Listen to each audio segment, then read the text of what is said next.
I want you to think about the last time you finished a truly great book. Oh, that's a great place to start. Right. Just put yourself right back in that exact moment. You read the final sentence, you close the cover, maybe I don't know, maybe you run your hand over the dust jacket one last time. Yeah, you just kind of sit with it. Exactly. You set it down on your nightstand, Yeah. and in that quiet space right after, you probably feel the protagonist's voice still echoing in your mind. That main character just takes up residence in your head. They do. There are struggles, there are triumphs, they have a home in you. But what about the others? The background characters. Yeah. What about the servant who briefly held the door open for the hero in Chapter 3?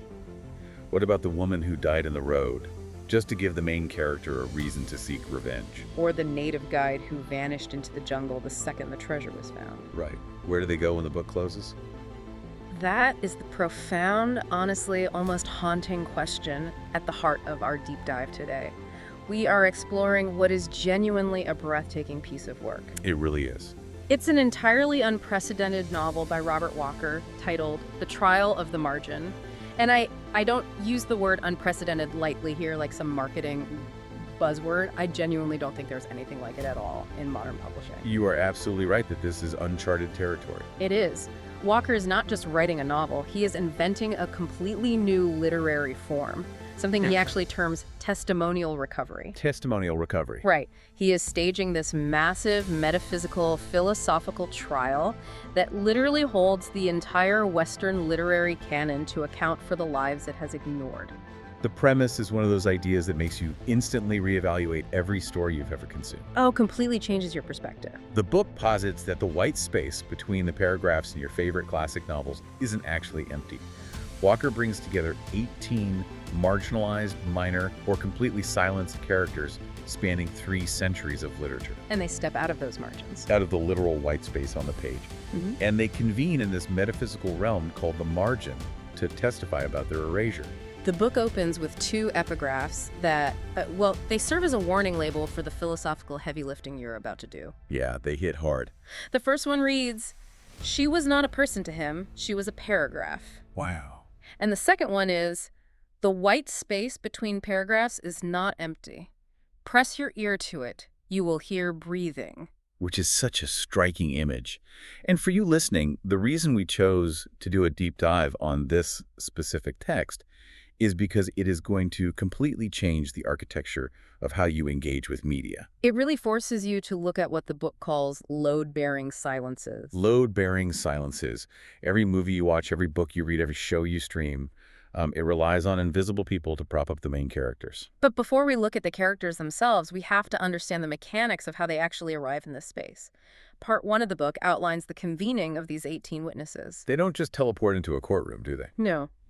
They arrive in the chronological order of their literary birth, starting with a character published in the year 1719 and spanning all the way to a character from the year 802,701 AD.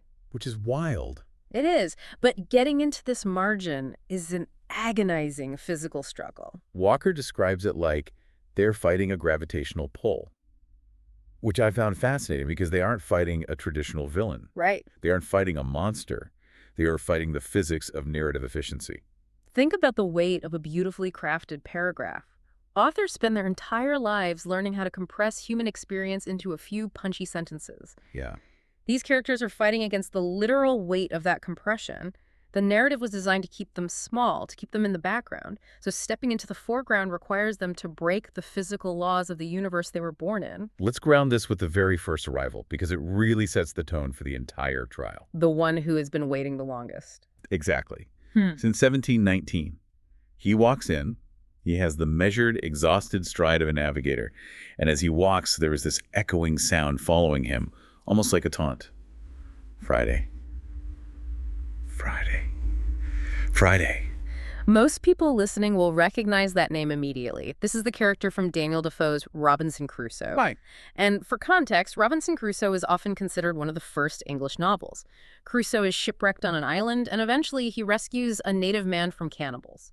Crusoe doesn't ask the man his name. He just names him Friday because that's the day of the week he rescued him.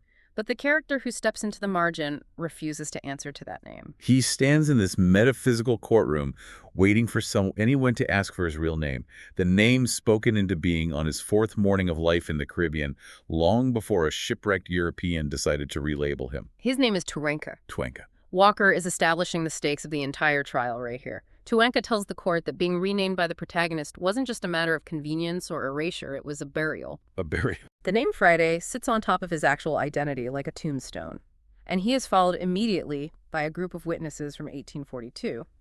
This is Stepan Probka and the Dead Souls.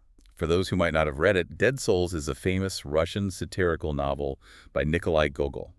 And the premise is wild. It really is. The main character, Chichikov, travels around Russia buying up the legal ownership rights to serfs, to peasants who have died since the last census. He buys these dead souls on paper so he can use them as collateral to take out a massive mortgage and get rich. It's a critique of a corrupt, bureaucratic system. But look at who arrives in the margin. Stepan Pravka was a carpenter. He has thick, scarred hands. He arrives in the courtroom carrying a literal ledger page. In the original masterpiece, Stepan's entire existence, along with 4 other human beings, is reduced to a single line item on a transaction sheet, sold as a joke by a con man to make a satirical point about the Russian economy. And then we get Pearl from Nathaniel Hawthorne's 1850 novel, The Scarlet Letter. When we think of Pearl, we think of the wild, almost supernatural little girl standing on the scaffold with her mother, Hester Prynne, who was being punished for adultery. Right. Pearl is used throughout that entire novel as a living, breathing symbol of her mother's sin. But the Pearl who arrives in the margin isn't a child symbol. She's a woman past 50. She is carrying a bundle of 25 years of hidden letters from her mother. And Walker writes that she is physically pushing her way through a subordinate clause. To understand this, we need to look at how Hawthorne ends The Scarlet Letter. After all the drama and tragedy, Hawthorne wraps up Pearl's entire adult life in a single dismissive sentence. He writes, "Letters came, with armorial seals upon them, of bearings unknown to English heraldry." It's just incredible when you break it down like that. A subordinate clause is literally a grammatical structure that cannot stand on its own. It depends on the main sentence to exist. Hawthorne uses a dependent grammatical trap to lock away 30 years of a woman's life. He didn't care about who she married or what she thought or how she processed her childhood trauma. He just needed to tie up loose ends. As these characters, Tuenka, Stepan, Pearl, arrive and begin to fracture the silence of the margin, they are met by the antagonist of the novel. And we have to analyze this antagonist carefully. Yes, because Walker calls it the voice of craft. It doesn't sound like an evil prosecutor. It sounds like a wise master builder defending an ancient, gorgeous cathedral. I have to admit, when the voice of craft started making its case, I felt incredibly conflicted. The host of the trial, essentially, is listening to Craft argue that literature requires compression. Craft says, not every character can be the protagonist. And part of me completely agrees with that. If an author spent 200 pages exploring the rich inner life of the servant who simply hands the hero a letter, the pacing would be destroyed. The book would be unreadable. Craft tells the characters, which you call erasure, literature calls art. The empty space around the main characters is what allows the story to resonate. It's a highly persuasive argument because it is the exact doctrine taught in every creative writing MFA program in the world. Cut the fat. Kill your darlings. Streamline the narrative. Craft is defending the structural integrity of the masterpiece. Craft warns the tribunal, dismantle the silence, and you dismantle the art. Okay, let's unpack this. It's the ruthless movie editor argument. You might have filmed a beautiful scene with a great character actor, but if it doesn't serve the main character's arc, it ends up on the cutting room floor so the movie stays under 2 hours. But the trial proceeds anyway. It's divided into 6 distinct sessions, each categorizing a specific type of erasure, and session 1 dives straight into the deep end, erasure by violence. This session examines characters whose physical bodies were destroyed purely to serve as plot mechanics. Their deaths were described in vivid, often beautiful detail, but their minds, their internal consciousness in those final moments were entirely ignored. The standout testimony here comes from Myrtle Wilson. She's from F. Scott Fitzgerald's 1925 novel, The Great Gatsby. Just to set the stage, Myrtle is the working-class woman having an affair with the wealthy Tom Buchanan. She lives in the grim, industrial valley of ashes. Towards the end of the novel, she runs out into the road, thinking Tom is driving an approaching car. Instead, it's Gatsby's car, driven by Daisy, and Myrtle is struck and killed instantly. It's the inciting incident for the tragic finale. Walker's deconstruction of this is masterful. Myrtle doesn't take the stand and talk about the car. She doesn't talk about the impact. She starts her testimony holding a copy of a 1909 Town Tattle magazine. She tells the court about being a 13-year-old girl, staring at an advertisement, and finally finding the exact word for a very specific color she had seen on the coats of rich women passing by her window. The word was taupe. She uses that word taupe to prove her interiority. She is showing the court that she wasn't just some desperate, foolish, loud woman waiting to be run over. She had a sharp, calculating intelligence. She was doing the cold, brutal math of poverty, trying to figure out how to navigate a world of terrible options. But Fitzgerald's famous paragraph describing her death, a paragraph that has been taught as a pinnacle of American prose for a century, focuses entirely on her physical wreckage. It describes her thick, dark blood and her left breast swinging loose like a flap. Myrtle argues that this beautiful, masterful paragraph committed a secondary violence against her. The car destroyed her body, but the prose reduced her complex humanity to a physical impact. It rendered her as aestheticized wreckage to serve the emotional tragedy of the wealthy main characters. But Kraft pushes back, right? Kraft defends that paragraph. Kraft argues that describing her mind in that moment would actually be the lie. Kraft says that focusing on the brutal physical reality of a 3,000-pound machine hitting flesh is the most honest moment in the entire novel. It's where the careless abstractions of the rich finally meet undeniable physical consequences. Yes, Kraft frames her silence as an artistic necessity for truth. But Myrtle's rebuttal pierces right through that defense. She essentially tells Kraft that trusting a distant, poetic narrator to summarize your worth is a privilege working-class people can never afford. That dynamic continues with the next witness in Session 1, Captain Dmitry Dorov from Bram Stoker's Dracula, published in 1897. If you know the Dracula story, you know the Russian ship, the Demeter, that unknowingly transports Dracula's coffin to England. The crew is picked off one by one. Eventually, the ship crashes into the English port, and the only person aboard is the dead captain, tied to the steering wheel with a crucifix in his hands. It is one of the most iconic, terrifying images in all of Gothic literature. When Captain Dorov arrives in the margin, he smells of sea salt and ancient cold. Kraft immediately tells him that his silence is his greatest contribution to the world. Kraft argues that by leaving the captain's final, terrifying hours mysterious, Stoker gave the reader a gift. The reader's imagination fills that vast, empty space with a universal cosmic terror that a detailed biography would only ruin. But Dorov brings a piece of evidence that challenges the entire concept of the universal. He produces a piece of paper. It's a crayon drawing of the sea. It was made by his 4-year-old daughter, Lena. He points out that the crayon is worn down to a nub because she pressed so hard into the paper. Dorov places this drawing on the floor of the margin, and the text describes the entire metaphysical space groaning under the weight of it. It's a profound philosophical counterattack. A literary cathedral built on the idea of universal terror cannot support the unimaginably heavy, stubborn specificity of a child's drawing. Dorov looks at Kraft and says, "The millions of imagined Dorovs in the minds of your readers are not me. The space you call vast is vast because it is empty." He is demanding his specific, messy, unpoetic reality over the sleek, iconic image the narrative required. It makes you wonder how many iconic moments in pop culture rely on that exact kind of emptiness. Which leads us seamlessly into the second and third sessions of the trial, erasure by convenience and reduction. This is where characters discuss being flattened into surfaces so the plot can glide right over them. We hear more from Tuenka here, the man called Friday. He speaks about the subordinate clause, echoing Pearl's testimony. He argues that taking his real name and replacing it with a day of the week wasn't just colonial erasure, it was a way for the author to make him manageable. And Stepan Propka, the carpenter from Dead Souls, makes a devastating point about satire. This was a light bulb moment for me. Oh, absolutely. Stepan points out that Gogol's brilliant satire was condemning a system that owned human beings. But the author's method of condemning the system relied on the exact same arithmetic as the system itself. Both the corrupt bureaucrats in the novel and the genius author writing the novel were just counting names on a ledger. Neither of them counted Stepan's scarred hands or the barns he built or the people he loved. It reveals the hypocrisy of the social novel. Authors will use marginalized people as props to critique society without ever actually giving those marginalized people a voice. They are flattened into moral lessons. The ultimate example of this flattened surface comes from Maddie Silver. She is from Edith Wharton's 1911 novella, Ethan Frome. To give some background on Ethan Frome, it's a bleak story set in a brutal New England winter. Ethan is trapped in a miserable marriage. He falls in love with his wife's cousin, Maddie. At the climax of the book, realizing they can't be together, Ethan and Maddie decide to commit suicide by steering a sled into a massive elm tree.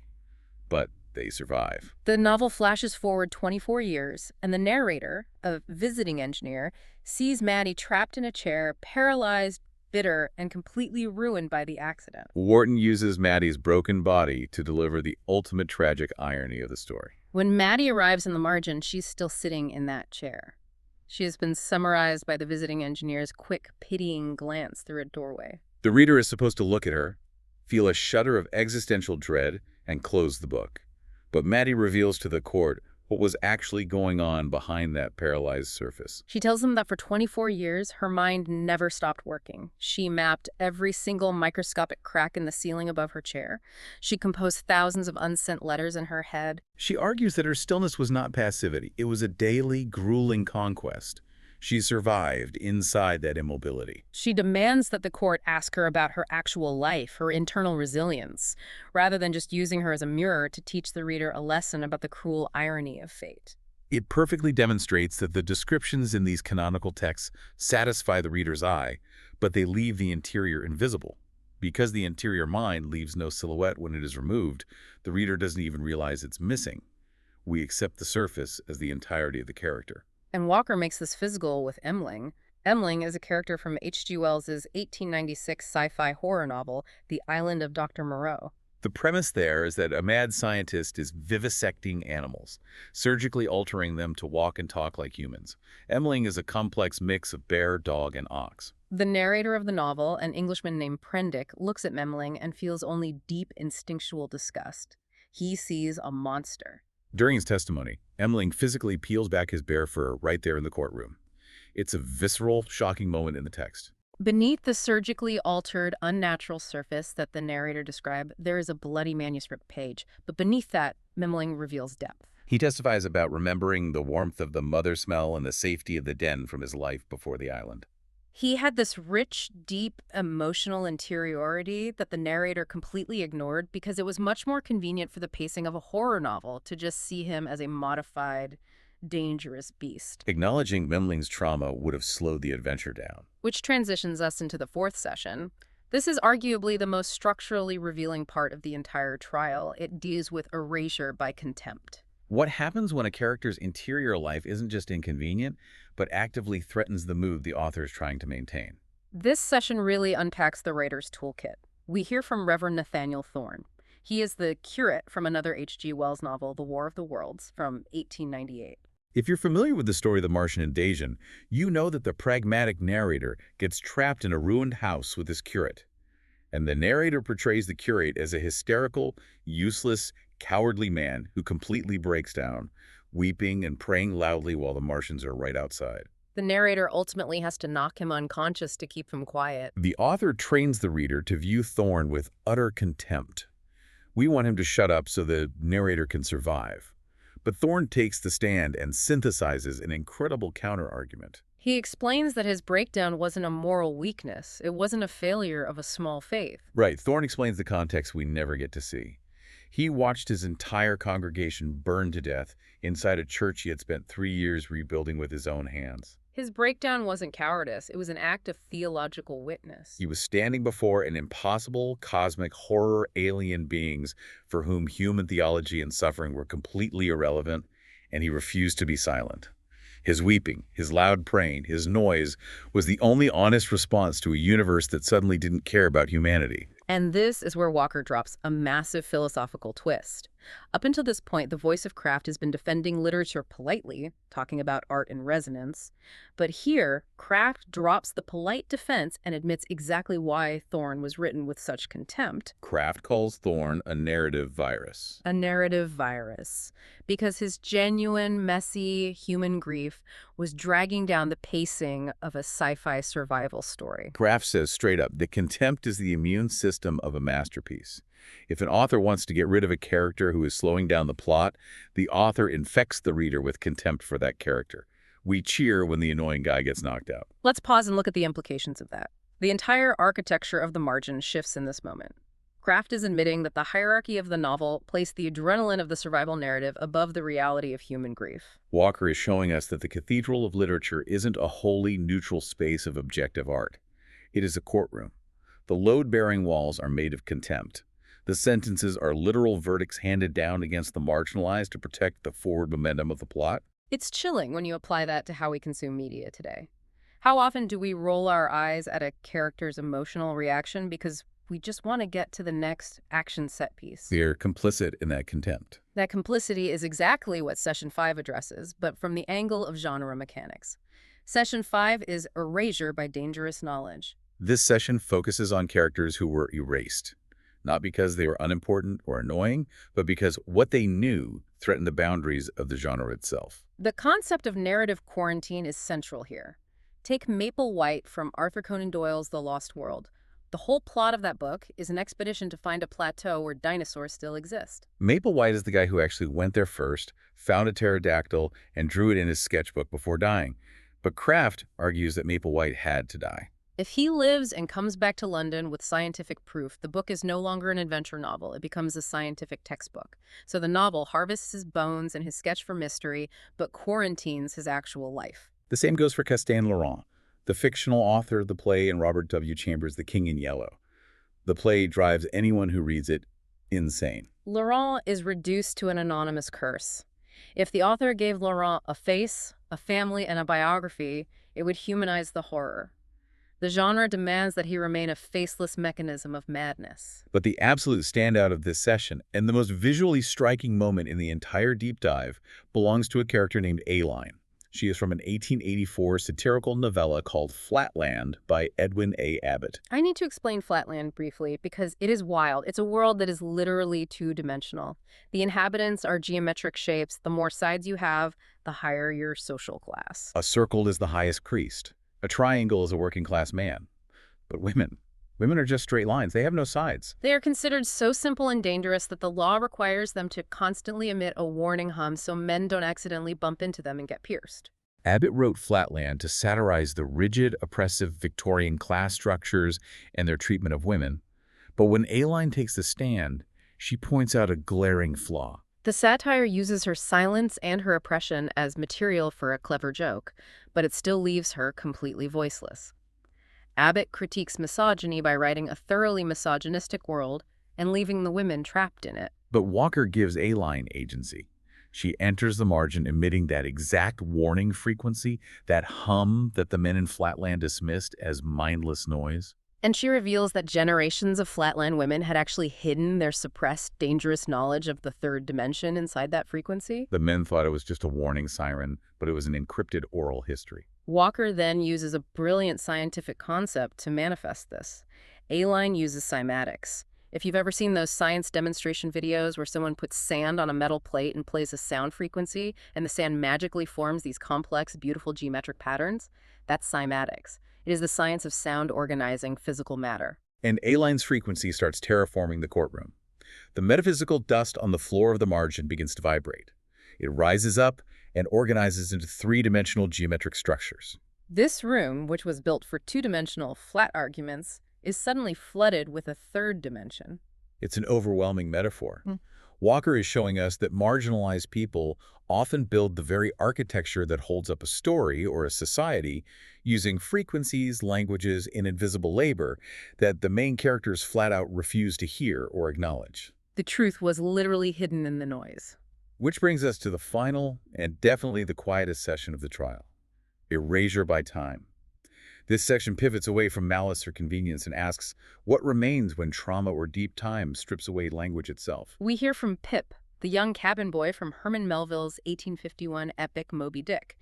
During a whale hunt, Pip falls out of the boat and is left floating alone in the vast, indifferent Pacific Ocean for hours before being rescued. The sheer scale of the ocean, what Melville calls the infinite loom of the universe, breaks Pip's mind. When he arrives on the margin, he speaks in shattered, third-person fragments. He cannot construct a whole sentence because his consciousness has been fractured by the magnitude of what he survived. And alongside him is Weena from H.G. Wells's The Time Machine. She is from the year 802,701 AD. In that future, Humanity has split into two species, the subterranean, monstrous Morlocks, and the beautiful, childlike Eloi who live above ground. Weena is an Eloi. But the dark secret of the book is that the Morlocks are breeding the Eloi like cattle. The Eloi chose, over thousands of generations, to surgically amputate their own language, their history, and their capacity for abstract thought, just to survive the daily terror of their existence. If you can't understand the horror, you don't have to suffer the dread. So Weena doesn't even speak in sentences during the trial. Her testimony arrives in the minds of the court as raw sensations and fleeting images.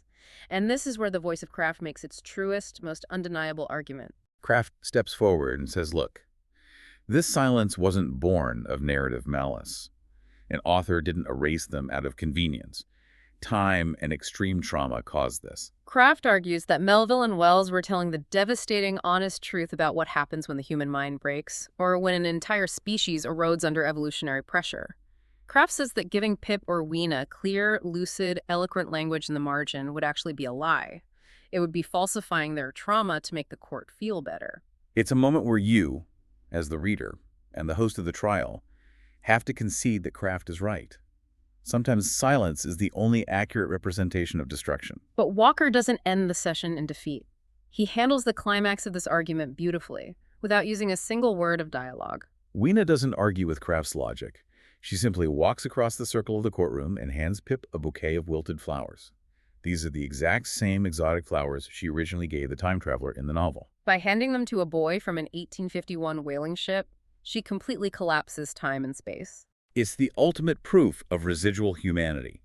Walker is suggesting that even when all language, all grammar, all sanity, and all historical record are violently stripped away, the core capacity to recognize another consciousness and offer a gesture of love survives. It survives the trauma of the infinite ocean, and it survives 800,000 years of evolutionary forgetting. The wilted flowers are the irrefutable testimony that connection survives the loom. It's just a stunning sequence. But what I love about this book is that the formal trial is only half the story. Walker includes these sections between the chapters called the interstitials. And this is where the magic really happens. The characters don't just talk to the judge or to Kraft. They find each other in the shadows of the margin during the recesses. These interstitial moments are vital because they demonstrate shared realities across vast historical and literary divides. For instance, you have this gripping moment of connection between Myrtle Wilson and Maddie Silver. Two women separated by 30 years, entirely different social classes, and completely different types of tragedies. You have Myrtle running toward a speeding car in the industrial grime of New York, and Maddie crashing into an elm tree in the frozen silence of New England. But they sit together in the margin, and they generate this incredible heat from the friction of their shared destruction. They look at each other and recognize the exact same mechanism. Both of their bodies were violently disposed of simply so someone else's tragedy could proceed. You also see A-Line from Flatland teaming up with the unnamed sister from William Hope Hodgson's 1908 novel, The House on the Borderland. To give some context, House on the Borderland is a cosmic horror novel where a man defends his remote house from swine creatures and experiences visions of the end of the universe. His sister lives with him and keeps the physical household running against these cosmic horrors for 40 years while her brother looks at the stars. And the author doesn't even bother to give her a name in the manuscript. So in the margin, you have A-Line's structural frequency and the sisters' barricade building domestic hands pooling their invisible labor. They literally build a sanctuary in the corner of the courtroom out of the very dismissal that oppresses them. The takeaway for you, the listener, is how profoundly this mirrors real sociology. Marginalized groups historically and currently find their strongest solidarity in the interstitials of society. They recognize the shared grammar in each other's survival tactics. They build sanctuaries, communities, and cultures out of the very invisibility imposed upon them by the dominant narrative. Walker is using literary criticism to hold up a mirror to human sociology. Which perfectly sets up part 4 of the book, the closing and the anti-canon. The climax of this trial is genuinely shattering.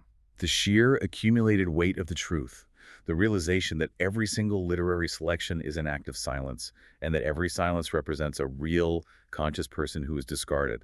It shatters the keystone of the voice of Kraft. The defense collapses. The ceiling of this grand literary cathedral literally falls away to reveal the open sky. But Walker has one final trick. This is where the unprecedented nature of the novel really solidifies. The voice of the margin turns away from the characters, turns away from Kraft, and turns directly to you, the reader holding the book. It breaks the fourth wall to reveal that you have been the jury your entire life. Every single time you read a classic book and accepted a minor character's disposal without question, every time you enjoyed the aesthetic beauty of a tragic death without asking about the victim's interiority, you affirmed Kraft's verdict. You cast a vote for compression over humanity. It's a gut punch. Right. But Walker is very careful here. The book isn't a scolding lecture. It isn't aggressively telling you to cancel your library card or burn your copies of The Great Gatsby or Dracula. It is asking you to practice what Walker calls the anti-canon. It's a new muscle memory, a practice of reading the silences just as carefully as you read the sounds. When a character is named for a day of the week, the anti-canon asks you to pause the story and wonder, what was his name before the hero found him? When a narrator calls a character's death fortunate for the plot, the anti-canon demands you ask, fortunate for whom? It's about reading defensively. The book ends on this incredible harmonic note. The 18 witnesses we followed, plus 2 who were never officially called to the stand, Justine from Mary Shelley's Frankenstein and Foulata from H. Rider Haggard's King Solomon's Mines, they all step forward. They all speak one final simultaneous sentence into the floor of the margin, and together their voices build a new, wider foundation under that open sky. Walker's point is that we don't have to tear down literature. We just have to expand the room until it can hold the humanity it was originally designed to compress. What an incredible journey this text is. We started with the cracking of a metaphorical cathedral, moved through the literal sonic terraforming of a courtroom, and ended with a traumatized boy from the 1800s holding wilted flowers from the end of time. This deep dive reveals that the margins of our absolute favorite books are actually fully populated, breathing worlds, if we just bother to look. And I want to leave you with a final provocative thought to mull over today. A thought that isn't explicitly stated in the novel, but is directly inspired by its philosophy. We don't just do this to books. We do this in our own lives. We are the authors of our own daily narratives. Think about your day-to-day. Think about the people you encountered. Who did you reduce to a minor character just to make your own story function more smoothly? The barista who handed you your coffee, the commuter sitting next to you on the train, the delivery driver. What is the human cost of the compression you use to navigate your own reality? The anti-canon isn't just a new way to read classic books. It's a profound, empathetic way to read the world around you. I absolutely love that. Expanding the margin in our own lives, recognizing the interiority of the people we walk past every day. Thank you so much for joining us on this deep dive into Robert Walker's The Trial of the Margin. We highly encourage you to go look at the margins of your own bookshelves tonight, press your ear to the white space, and listen for the breathing.